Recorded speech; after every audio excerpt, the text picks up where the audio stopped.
अगर आप जुलाई अगस्त में अमरनाथ यात्रा पर जा रहे हैं और श्रीनगर में एक दिन ठहर रहे हैं, तो शंकराचार्य मंदिर को अपनी यात्रा में अवश्य शामिल करना चाहिए। आज हम आपको बताएंगे शंकराचार्य मंदिर जाने का सही समय, मंदिर के पास ट्रैफिक जाम से बचने का तरीका और सीनियर सिटीजन्स के लिए जरूरी सलाह। यहाँ के व्यू पॉइंट से आपको दिखाएंगे श्रीनगर शहर, डल लेक, झेलम नदी और दूर दिखाई देने वाले गुलमर्ग के बर्फीले पहाड़ों के दृश्य। इसलिए बने रहिएगा इस वीडियो में हमारे साथ अंत तक। नमस्कार दोस्तों, स्वागत है आपका प्रकृति का जायका विद सरोज सुनील चैनल पर। फ्रेंड्स, कल शाम जब हम डल लेक में शिकारा राइड कर रहे थे, तभी जबरवान पहाड़ी की तरफ हमारी नजर गई। ऊपर एक बड़ा सा टीवी टावर दिखाई दे रहा था और उसके ठीक बगल में शंकराचार्य मंदिर नजर आ रहा था। उस समय आसमान में बहुत ही सुंदर चांद चमक रहा था और पूरा दृश्य बेहद मनमोहक लग रहा था। उसी समय हमने तय कर लिया कि अगली सुबह हम शंकराचार्य मंदिर जाएंगे। तो आज 29 मई है, सुबह के 9 बज रहे हैं। तो अभी बुलवर्ड रोड पे हैं और डल लेक के बिल्कुल सामने हैं। तो आज सबसे पहले हम लोग जाएंगे शंकराचार्य मंदिर। मंदिर के खुलने का समय सुबह 7 बजे से लेकर रात 8 बजे तक है। हमारी पहली और सबसे महत्वपूर्ण सलाह यही रहेगी कि आप सुबह मंदिर के लिए 8 बजे तक निकल जाएं, क्योंकि बाद में ट्रैफिक बढ़ जाता है।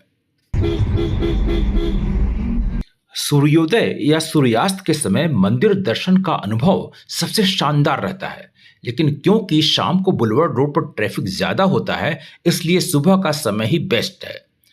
घुमावदार रास्तों और पहाड़ों पर दोनों तरफ की हरियाली को निहारते हुए हम पहुंच गए मंदिर से करीब 1 किलोमीटर की दूरी पर इस बैरिकेड के पास। अब आपको दूसरी महत्वपूर्ण जानकारी देते हैं। हमारी यह कैब मंदिर पर ड्रॉप कर बैरिकेड के इधर आ जाएगी, इसलिए वापसी में मंदिर से इस बैरिकेड तक आपको या तो पैदल वापस आना पड़ेगा या फिर वहां से ऑटो पकड़ लें। यहाँ तक के लिए रेट है 23 रुपए पर पर्सन। जो ऑटो वाले यहाँ छोड़ते हैं वो राइट साइड में आपको दिख रहे हैं। ध्यान रखें कि अगर आप सुबह लेट निकले हैं तो संभव है कि वापसी के लिए आपकी कैब इस बैरिकेड से भी आधा किलोमीटर नीचे मिले। हमारी किस्मत अच्छी थी कि हम मंदिर के काफी करीब तक जा पा रहे हैं, इसलिए एक बार फिर सलाह देंगे कि जितना जल्दी निकलेंगे उतना बेहतर होगा। तो यहीं से ये सीढ़ियाँ स्टार्ट हो जाती हैं। देखिए सिक्योरिटी है ये, और ये भारत का झंडा ऊपर फहरा है। ये साथ में टावर है ऊपर यहाँ पर, जो कि दूर से दिखता है।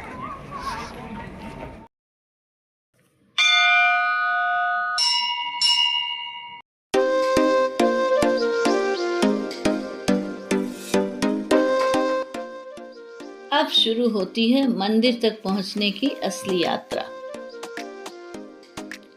मंदिर तक पहुंचने के लिए लगभग 240 सीढ़ियां चढ़नी पड़ती हैं। श्रद्धा और उत्साह इतना होता है कि लोग आसानी से ये सीढ़ियां चढ़ जाते हैं। यहाँ तक कि छोटे बच्चे और बुजुर्ग भी मंदिर तक पहुंच जाते हैं। लेकिन यहाँ हमारी एक महत्वपूर्ण सलाह है। अगर आपके साथ सीनियर सिटीजन्स हैं और उन्हें घुटनों, कमर, सांस या किसी भी प्रकार की शारीरिक समस्या है और डॉक्टर ने सीढ़ियां चढ़ने से मना किया है, तो बिल्कुल भी जोखिम न लें। जिनको परेशानी है वे नीचे ही रुकें। उनके लिए हम यह भी बता दें कि मंदिर गेट के बाहर ही एक बहुत ही सुंदर व्यू पॉइंट है। यहाँ से पूरे श्रीनगर शहर, डल लेक, झेलम नदी और दूर गुलमर्ग के बर्फीले पहाड़ों का अद्भुत नजारा दिखाई देता है। जब तक परिवार के बाकी सदस्य दर्शन करके लौटें, तब तक आप यहाँ आराम से समय बिता सकते हैं।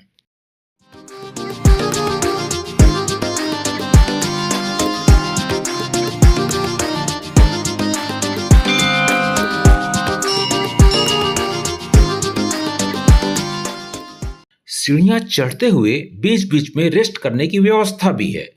यहाँ एक सुंदर परिसर दिखाई देता है जहाँ बैठकर आराम कर सकते हैं, सुकून के कुछ पल बिता सकते हैं।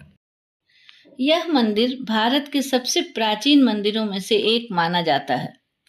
8वीं शताब्दी में महान दार्शनिक आदि शंकराचार्य कश्मीर आए थे और अद्वैत वेदांत का प्रचार किया था। इसी यात्रा के बाद से इस मंदिर का नाम शंकराचार्य मंदिर पड़ा। यहीं पर आदि शंकराचार्य जी की प्रतिमा भी स्थापित है। थोड़ा आराम करने के बाद यहाँ से घाटी के नज़ारे देखने चाहिए। जो दृश्य दिखाई देता है वह वास्तव में शब्दों में बयां करना मुश्किल है। पूरा श्रीनगर शहर दिखाई देता है। झेलम नदी शहर के बीचों बीच बहती हुई नजर आती है और दूर गुलमर्ग के बर्फ से ढके पहाड़ इस दृश्य को और भी दिव्य बना देते हैं। अब शुरू होती है मंदिर की अंतिम चढ़ाई। जैसे जैसे ऊपर जाते हैं दृश्य और भी सुंदर होता जाता है।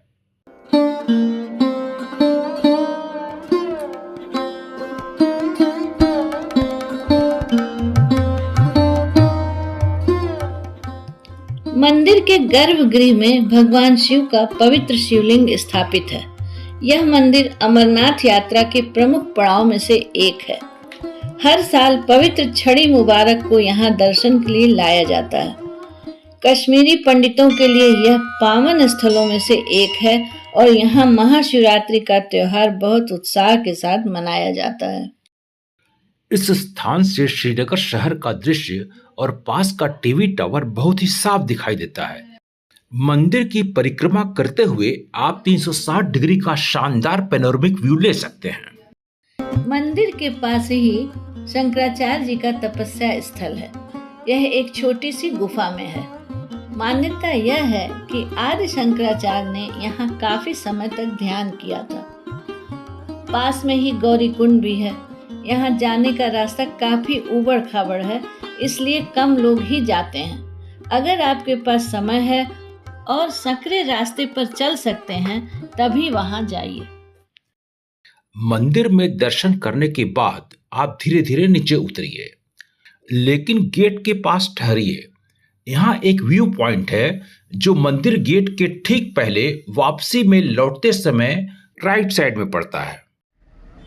तो हम लोग आए हैं शंकराचार्य टेम्पल और वहाँ से एक ये व्यू पॉइंट है। यहाँ पहाड़ी दिख रही है ना, ये बहुत ही खूबसूरत है। गुलमर्ग की पहाड़ियाँ आई है। बहुत ही अच्छा व्यू, बहुत ही शानदार व्यू है। मजा आ जाएगा। इस पॉइंट पर आप जरूर आइए और देखिए।